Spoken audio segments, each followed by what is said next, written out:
Hello, welcome to the EFM Health Club podcast. My name is Justin Waring. I'll be your host for today. And with me is Wade Brady. G'day. Hello, Wade. Good. And also with us is Jason Hahusius, all the way from Adelaide. How are you, Jace? Good, thanks, Justin. How are you, mate? Excellent. How did I go with your pronunciation this week? You got it the same as last week, mate. It's Jesus. Oh, okay. All right. Next week. Next week. Yeah, All right. No worries. So this week we have a couple of interesting topics to discuss. All of us start our fitness journey in our own unique way, and we want to touch a little bit on that, about how people start exercising, why they start exercising, potentially what makes them stop exercising, and maybe neglect their health a little bit. So we will get into that very shortly. But seeing it's our second episode, we're still introducing ourselves a little bit today. Wade, if you're second cab off the rank, would you like to introduce yourself a little bit more in-depthly to our audience? Where did you come from? How did you get into fitness in the first place? What's your journey been like? I don't know what a late starter means, but I was 28 when I'd often thought about working in the industry, but I didn't really want to go to uni because I actually did a 4-year apprenticeship after I left school in a trade. I was a welder, but I'd always been really interested. I'd always gone to the gym. I'd always picked the brains of every trainer I'd come across. I had always had lots of questions and wanted to learn. So a friend actually suggested I go and do my Cert 3 and 4 because there was a full-time course that come up. So sort of fell into that. I could remember all the muscles and bones from year 11 PE. I thought maybe that's a sign. Obviously interested in it. So I was lucky. I got approached to when I was doing my course. I got approached by someone to say, "Do you want to come and manage an EFM Health Club?" So I got lucky there, and I went and checked it out, and looked good. I like the set hours, but I'm glad. 15 years later, I'm still with EFM. I ended up buying that particular one after a couple of years, and so you called me a spring chicken last week, but 15 years as a trainer, and probably trained for 15 years myself before that. I'd say fell into it, but that's just how life works. I think when you start talking to people. I think it does. Especially if you change careers, you just start to you do your training in your original career, and then you kind of start to follow a bit of a passion, don't you? You go, okay, well, this is what I probably should have done out of school. Like, this is the thing that I was kind of almost born to do.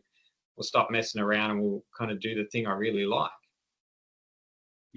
But bit of that, but also I think I'll try to take that approach of everything happens for a reason. So I like doing that apprenticeship. It was tough. You learn a lot of resilience. So everything you bring, I think you can bring a lot to another industry from past experiences doing all sorts of other different things. So, and a big part of our job is relating to people. So the more you've done in your life, the more you're going to be able to relate to people. And, that's a huge thing with what we do. Yeah, exactly. Yeah, well, we're all glad you made the switch, Wade. Thanks. 15 years ago. We weren't there, but we're glad that you did it. 15 years of experience adds up, and, there's a lot of knowledge in your head, and for the benefit of the people you train always. Yeah, I think, I don't know if I said this last year on the podcast or before or after, but I think there's that saying, you don't know what you don't know, but I think when you've been in for something for so long, you forget how much you know. And I suppose maybe when it comes to taking through a new trainer who's doing some work experience or someone that's new into the industry, I think that's when you get those moments of like, you do realize how much knowledge you've gained over that time. So yeah, excellent. All right, well, we're 2 down. I'll expand on my entry into fitness, which was even later than yours, Wade. So next week. But we want to get down to a little bit of business. Jace, you doing anything in the gym at the moment? that is exciting you? Any training or what's going on? I wouldn't say necessarily different. I guess one of our staples, we always make sure that we offer a reasonable amount of HIIT training or high intensity interval training. I think HIIT training is really important. It helps to build the strength of your heart and your lungs, as well as some muscular endurance and strength in the muscles as well. It's a good all-rounder. You can't do HIIT training every single day, but it's part of a balanced fitness program. I think HIIT's got to be one of the key staples for sure. So it's commonly for us on a Wednesday, we get we get a good group HIIT session happening, and the members feed off each other. They feed off each other's energy.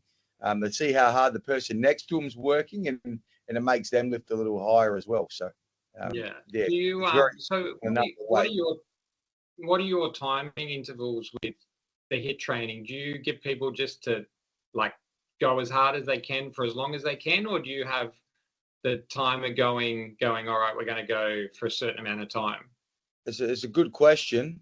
I usually use a timer, and we'll use a variety of intervals. So rather than just saying, hey, it's just Tabata, which is, for those who don't know what Tabata is, it's 20 seconds on and 10 seconds off. You know, some people believe that's the only way. I don't subscribe to that. I think variety is really important. So yeah, it might be 30 on, 30 off. It might be 30-15, might be 30-60, might be 60-30. I try and, as I said, throw a lot of variety out there, but make sure I'm educating the members how to pace themselves based on how many sets we're doing. Don't spend it all on the first set. Save some tickets for the back end, so to speak. So, because that's about like the Tabata workouts and the HIIT workouts tend to get blended into the one kind of concept, don't they? They're different things, and yes, they're like almost interchangeable out in the world. Probably not. Yeah, they aren't all exactly the same. If you're doing 20 and 10, that's going to get a very different result to if you're doing, say, 20 and 100 or 20 and 40 even. So, Yeah, excellent. So one of the things that I got excited about this week, my kids play a lot of soccer, and there's a fence, just there's not a chain wire fence. It's just a pole with some hoops, and you've either got to get under it or over it to get out onto the field. So I generally choose to go under, which means I have to do this side lunge kind of thing and then duck my head under because it comes up to about my navel, my belly button. So I introduced that into the gym this week. We started to do the fence duck overs, and I have a little broomstick that I managed to whack some people in the head with if they didn't get low enough. So that's been a staple for us this week. I call them the fence duck unders. You could use a foam roller, you madman. You could use no metal rod. So we've been ducking under the fence all week. People really now realize just how we spoke about hip mobility and shoulder mobility last week, just how inflexible their hips are and why they need to be able to get down low. So I might demonstrate myself, put it in the show notes down below. And if you want to check that out, me trying to duck under a fence on YouTube, then I'll put that in the show notes for later. As fitness coaches, just on that, Justin, as fitness coaches, we tend to people watch a little bit. So I can imagine you going to the soccer every week and watching people duck under that fence. I can picture it now. You are doing that wrong. Yeah.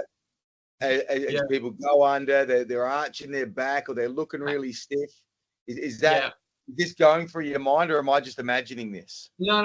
Well, actually, what I see most of is people walking around the fence to go and find a gate. Rather than they would normally take the shortcut, and then look, there is a bit of comedy, people trying to get up and over it to straddle it and get over, and it's like that. Yeah, it's a bit of a comedy. Have you seen any like lizard crawls or bear crawls, or what about the limbo? No, limbo. Well, I might try the limbo. It might look a little silly. sort of status, That's all right. to uphold at soccer. Yeah. A simple little exercise though to improve mobility, Justin. Yeah, exactly. And actually, a little epiphany, I had to introduce it into one of our workouts, got me excited. So we did it again the following day. Yeah. Yeah. Okay. Wade, what are you up to down there? I was just to touch on that a little bit more. It just makes you think, like a lot of people come in and do their workout. They just want to get their heart rate up and get going and get moving with things. So a lot of the time we are the educator as well and giving examples of that. So let's do a bit of mobility before we start. Sell the idea. People are going to be way more keen to do it if they know the benefits. What have we been doing? Well, it's only been a week since we talked, but since, again, we'll go back to the conference, our functional training course we did, I've just been exploring more and more different exercises that have the rotation element. Okay, so, rather than just do the same couple all the time, when you start looking, there's lots of different variations, which is good for the body. And obviously it makes it more interesting with the programming as well. So just trying to add in more and more different types of rotational exercises, whether they're complete new exercises or alterations on exercises we already do. Yeah. People are a little sick of the new exercises since we got back from the training. Oh my goodness, when's this all going to end? Give me something familiar. Yeah. Are there one or two that stood out to you, Wade, that you thought, I'll use them moving forward? Well, the weight bag one, just the suit, instead of doing a hinge and doing like a Romanian deadlift and putting it down on the ground in front of you, is the one where you've got it on your side and you come up to straight and then you twist as you put it down to the other side, keeping your neutral spine. I've never really been a fan of wood chops. Like I probably prefer it with a cable machine or a band.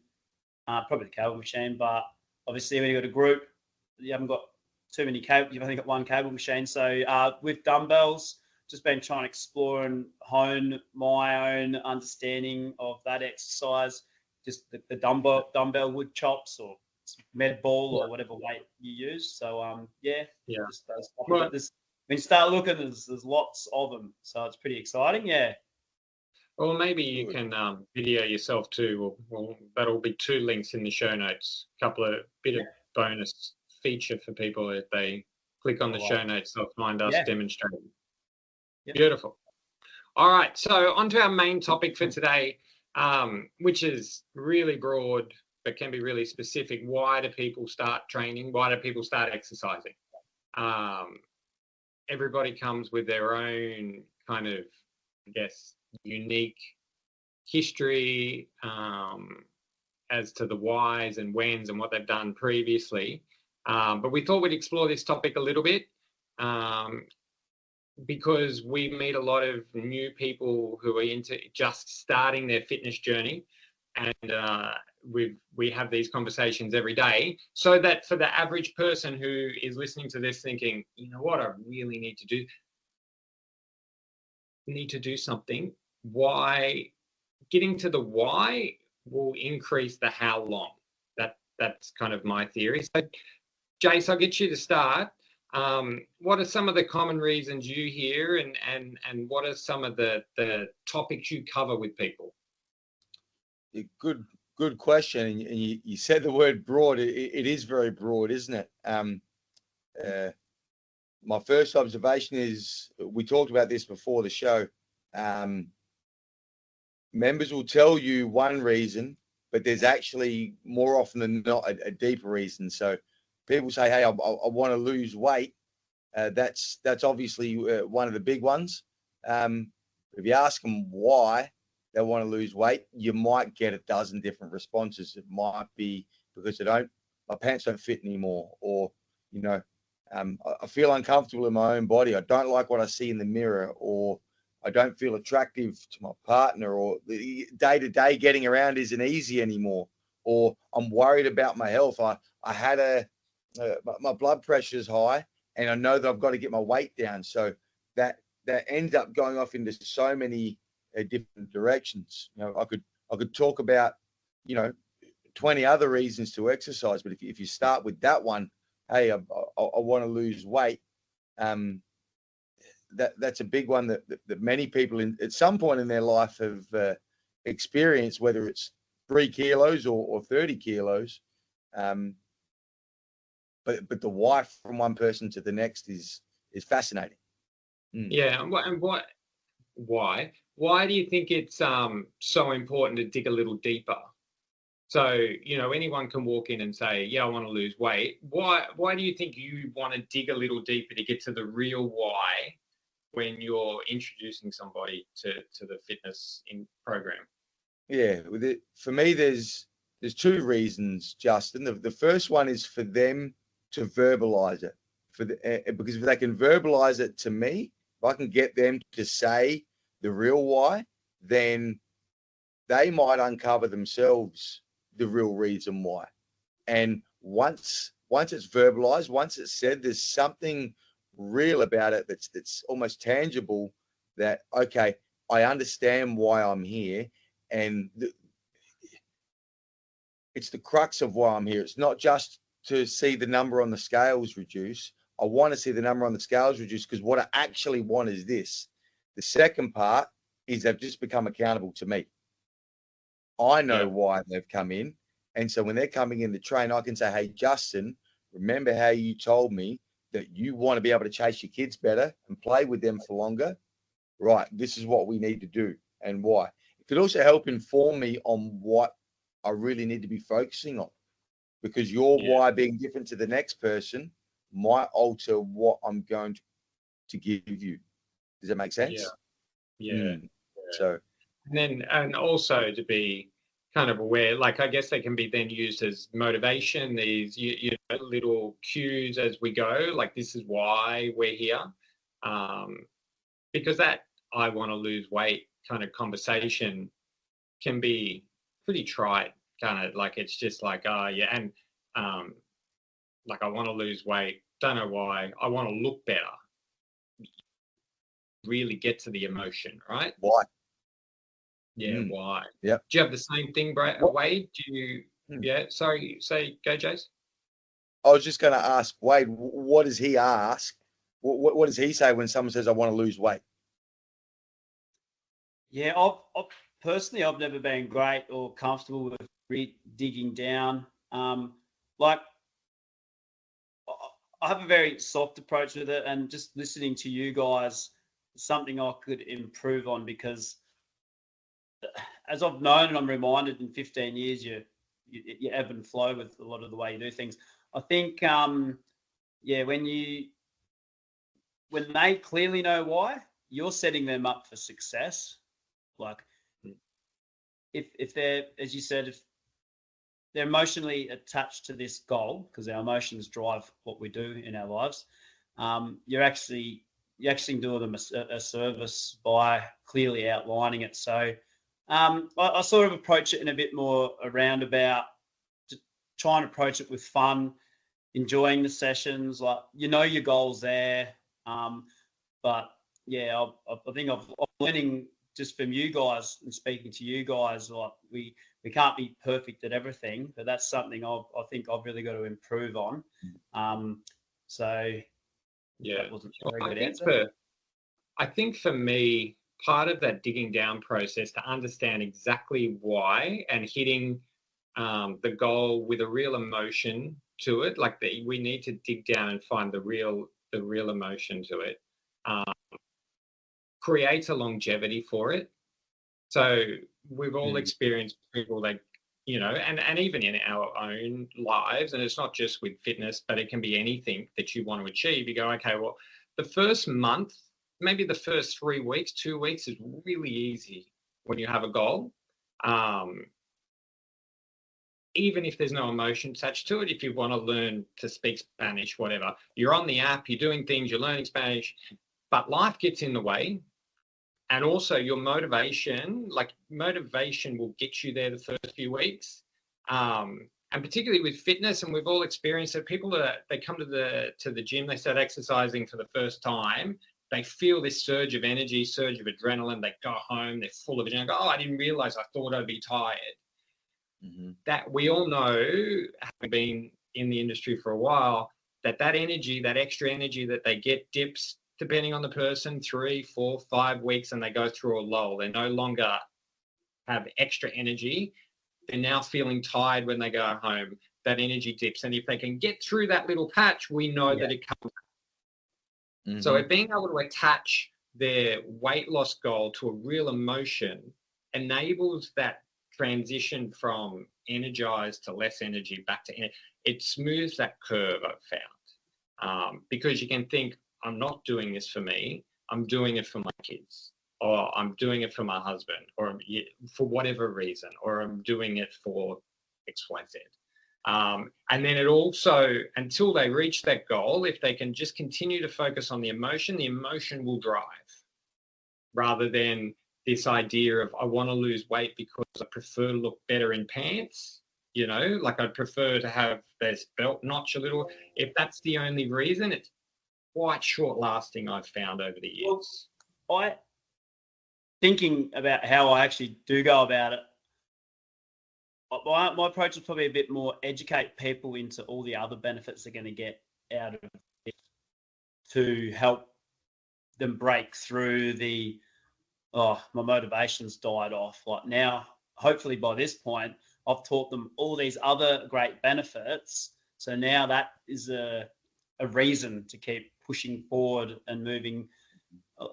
If that makes sense, like that's why I think I'm like an educator. Yeah, it does. I try and educate people. Knowledge is power. Like empowering people, I think it's a great thing you can do for people. So yeah, if like as a trainer, we walk the talk because we understand the benefits of it. So if you have someone come in and they're very green and they've never really done any homework or research, they've never really had an interest in longevity or looking after themselves, just all those other bits and reminding them, like, or educating and say also with this exercise or sending articles. And so I sort of have that more broad approach, like that lose weight goal can get them started, and they don't know what they don't know. And that's sort of my job too, to start taking the blinkers off. Like, yes, your goal is still important and that's not going to go anywhere, but we can also do all these other wonderful things. And I'm not sure what the next question is, but that might be leading into what I'll probably say next. And that's part of your role as a leader, is to open their eyes to, here are some of the other possibilities. So maybe it's not just losing weight. Maybe you're going to realize along the way that you're going to become more mobile, or you're going to move easier. Maybe you're going to get stronger. Maybe your balance is going to improve. Maybe your back's going to stop being stiff. And you didn't realize that was going to be a benefit. Yeah. So I don't know what your next question is, but what I was going to say is I think a lot of people start off with, I want to lose 5 kilos. Like that goal gets them started. But once they actually start to feel better, that's what keeps them going long term. Yeah, I think we all would agree with that. In my first conversation, Wade, it's interesting you say that. In my first conversation, once I've established, because they'll often say weight loss. Okay, why? Yep, excellent. We've established that. So why else do you want to exercise? And sometimes you're, no, not much else. And sometimes they stop and think, oh, I hadn't really thought about it. And then they'll come back with, oh, well, now that you mention it, I've always wanted to do a park run. Or now that you mention it, I've got a really stiff back and I'd really like it if my back stopped hurting. And all of a sudden, the member will give you more than one reason. All of a sudden, you've got 2 or 3 reasons that you can associate back to them. And, you're going to do your own educating along the way as you're talking about. But when they say it, I find it's really powerful if you can find that second or third link. And sometimes it's the second or third link that's actually the most important. Yeah, exactly. That question when you first walk into the gym and you say, all right, so why do you want to be here? The default's almost like, yeah, I want to lose weight, because that's almost what's expected. It's almost like you walk into any kind of retail store and you're looking at things and your default is do it. And particularly us as guys, like I'm no fashionista, right? So I'll walk in and go, okay, well, I don't mind. I don't mind this shirt. What's it cost? Like that. Yep. That's the default. I don't know what it's going to go with, blah, blah, blah, but it's the only question I know how to ask is what does it cost? So for somebody to walk into the gym and they're already feeling a little bit anxious, I go, okay, well, and someone hits you with, all right, why are you here? What do you want to do? Their self-conscious self goes, all right, well, what's the safe answer? I want to lose weight, even when people don't really want to lose weight. So if you can delve down a little deeper. Yeah. And so for the average person listening to this podcast now who may not have the benefit of going to an EFM, you may not be in an area. So, and you're thinking, right, I really do want to do something with myself. Like yes, I do want to lose weight. I am feeling stiff and sore. My back aches. Having those questions to yourself, just keep asking why. Why do I want to lose weight? And keep asking why until you can't ask why anymore. Until you get to that point almost, and I suggest for a lot of people, they'll get to that point where they're a little bit teary, where they start thinking about, all right, I want to be around for when my kids are older, or I want to be able to play with my kids, or I want to be able to go for a walk with my wife, husband, without needing to stop all the time. And that point where you get a little bit teary with yourself and you start thinking about all the good things that you'll be able to do, that's your real why. It's not that you want to fit into those pair of pants or that dress or that shirt doesn't fit anymore or whatever. Get yourself to that little teary bit and then write it down. Because, and even for the people who have been going and doing their exercise for years or whatever, we do lose track of our goals a bit. We kind of almost need a New Year's Eve every now and again just to reset, just to think, all right, what's my resolution? Like I've always wanted to do this. I've never actually got there. All right, why do I want to do it? And then put some steps in place to get there. Because we have a habit of like losing track of things we want to do.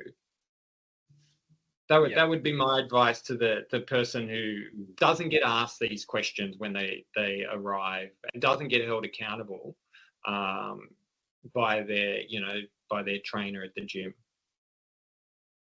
That's awesome. No, and then I guess arms standing on end. Yeah. And then so I think in the coming weeks, and so we've touched on why people start, why people stop. Might be a good question for the coming weeks. So we've really and I guess the aim of this podcast too, and for us talking here, is to give EFM people who go to an EFM a little bit of a boost, but people who can't go to an EFM if they're overseas or wherever, their insights into what we do to get people to reach their goals and to get the most support and the best support possible. So you've just heard our process for the first, might be 5 minutes, might be the first couple of weeks of training when you come into one of our EFMs.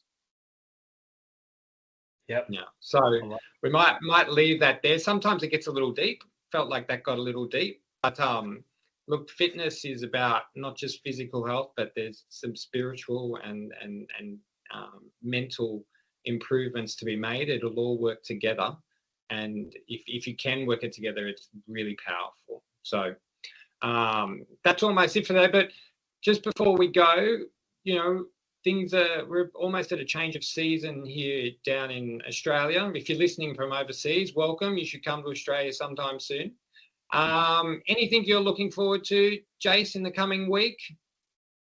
In a couple of weeks, it's the City Debate. So I know that's outside of your 7-day time frame there, Justin, but I look forward to the City Debate every year. I've done it a number of years, most years since I was about 21. It's a 12K fun run here in Adelaide, and every year I line up with every other weekend warrior and give it my best shot. So I'm training hard for that and trying to get my body right and ready to it's a break an hour, as is always the goal. So Yeah, 12. that's what I'm Yeah, looking for. 12 kilometers all downhill. Yeah, somewhat. The first Technically. 6 or so are relatively downhill. She flattens out a bit after that. So, yeah. Yeah. So it goes from the city to where? Is it Glenelg that it goes to? Glenelg. That's right. Okay. Yep. Mm. Yeah, fantastic. Yeah.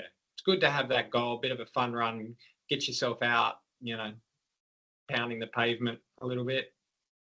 Gives me, I think we all work well with a goal, I think. So, Yeah, exactly. Wade, what are you up to next week or so? I'm down to the City to Bay as well, but I haven't done as much training as I should, so I'm not sure if I'm looking forward to it so much, but I'm sure I'll be glad once it's done. I am looking forward to, this is outside the 7-day window as well. It's actually Friday next week, but the Mighty Bulldogs, the finals, the AFL, of course. Hey. My life pretty much revolves around watching the Bulldogs, as a lot of people know. So it's a bit of a strange one, investing so much happiness or not in something you have no control over. But no, I can't wait for the footy. Yeah. It's a great time of year. Where did they finish? Finished sixth. Okay. So the Hawks, haven't you?